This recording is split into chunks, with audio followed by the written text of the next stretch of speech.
स्वामी मृत्यु को 15 वर्ष बीती जाइए भी एजाए मिलनी विधवा भत्ता। गरीब असहाय मनिषर किए बा साहा।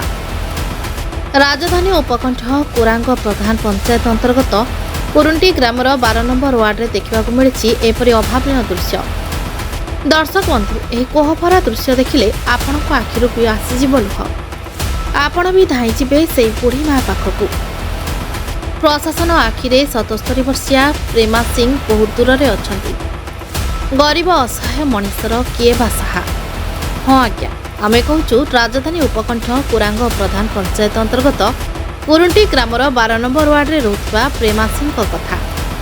77 वर्षिया प्रेमा सिंह को 60 वर्ष पर हो जाइथिले एजाए मिलनी बार्धक्य भत्ता। भत्ता कथा छाड़ 15 वर्ष हेब प्रेमा सिंह स्वामी आरपारी को चली जाइथिले भी 15 वर्ष हेब मिल पारना विधवा भत्ता। 5 प्राणी को नहीं प्रेमा सिंह संसार।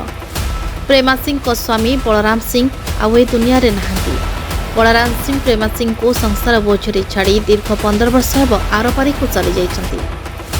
स्वामी गला परे बहु झड़ी झंझा दुख कष्ट सही निज संसार को चलाई आसते प्रेमा सिंह।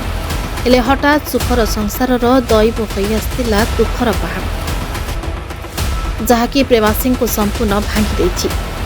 दुई गोड़ अचल हो जाइथिबारु एबे अचल अवस्था पड़ी रहिछंती प्रेमा सिंह। हाँ आज्ञा जो दुख आपण भी निज आखिरे देखिले लुहरे आखि भरी जीव।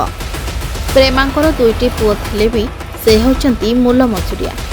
तांको रोजगार जेतिकी तांको घर चलाइबा बोझ उपरे नलिता बिड़ा पड़ी मुंड गुंजिबा पई पक्का घरटीए करबा स्वप्न होई पड़िथिबा बेले भंगा चाल चक्कर घरे बीतुची प्रेमा सिंह जीवन।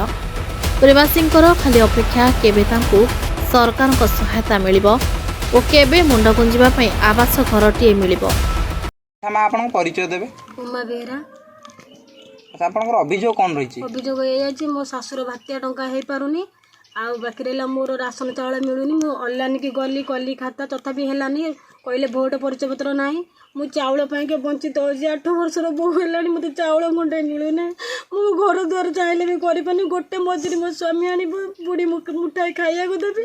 मो जुर ट्यूशन बिल सहित देबी चाउल किनिबी नाइन बिल सहित घर भी मु चपर करि पारुनी। मु अनुरोध करछु मते जेंकी चाउल गुंडा दियो राशन कार्ड करे दियो। मोर आ किछु अभियोग नाही।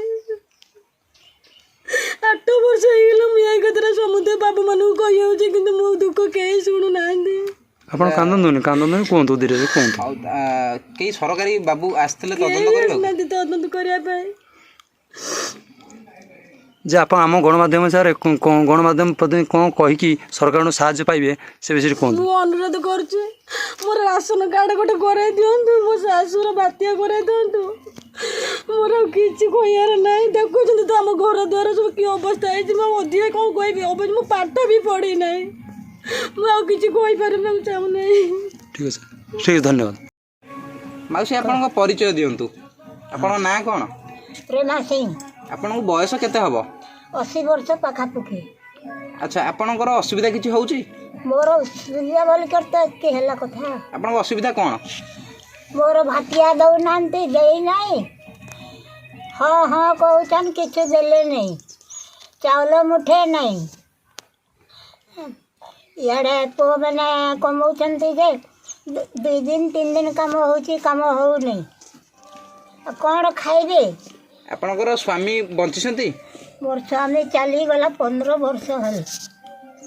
अच्छा बार्धक्य भत्ता कथा छाड़ आपन विधवा भत्ता मिली 15 वर्ष? बिल्कुल नहीं किछु नहीं। के सरकारी बाबू माने आसीसंती आपन पाखकू? किहे नहीं। ए गाँव तो कौन कौन कौन जाए मैंने तो कही आसुनांती डूंगी आ बाबू किए आएगी कही आसु। अच्छा आपन वोट देला बेले लोक प्रतिनिधि भी आस्तुबे? हाँ वोट नेबा पाए आगे। वोट नेबा पाए आगे। अच्छा आम माध्यम रे आपन कोन कहबाकू चाहउछंती सरकार को? यही सब मोर जा कहली और कौन कहबी। घर मिली आपन को? नहीं। प्रधानमंत्री आवास योजना आपन को मिली? किछु नहीं। जगह अछंती एठी केते दिन हबो रहिलेनी आपन? हमर 5 वर्ष 6 वर्ष। ଏଇଠି କିନ୍ତୁ ତା ଭିତରେ ଆପଣଙ୍କୁ କୌଣସି ସୁବିଧା ଦିଆଯାଇନି। बिल्कुल नहीं। ହଉ ଧନ୍ୟବାଦ। ମୋ ନାଁ ରଶ୍ମିତା ସିଂ, ମୋ ସ୍ୱାମୀଙ୍କ ନାଁ ଜିତେନ୍ଦ୍ର ସିଂ।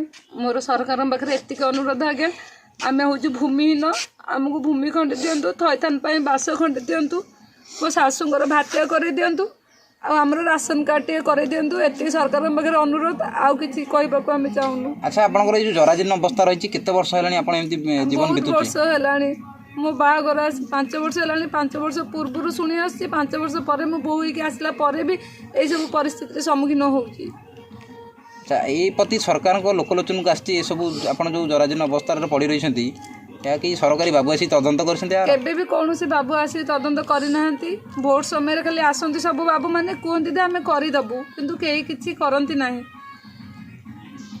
ଠିକ୍ ଅଛି। ଖାଲି ଏତିକି ସରକାରଙ୍କୁ ଅନୁରୋଧ, ଆମକୁ ବାସ ଖଣ୍ଡେ ଦିଅନ୍ତୁ। ଆମେ ଆଜ୍ଞା ଭୂମିହୀନ, ଆମର ଗୋଟେ ଛୋଟ ଛୁଆ, ୟାର ଭବିଷ୍ୟତ ବି ଆଜ୍ଞା ଅଛି। କାଲି ସକାଳେ ଇଏ ବି କାଲି ସକାଳେ ପାଠ ପଢ଼ିବ।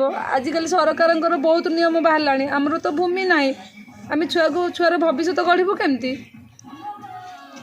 ଠିକ୍ ଅଛି, ଧନ୍ୟବାଦ। ଖୋର୍ଦ୍ଧା ଜିଲ୍ଲା ବାଲିଅନ୍ତାରୁ ମିଥୁନ କୁମାର ସାହୁଙ୍କ ରିପୋର୍ଟ, ସମ୍ପର୍କ ଟିଭି ଓଡ଼ିଶା।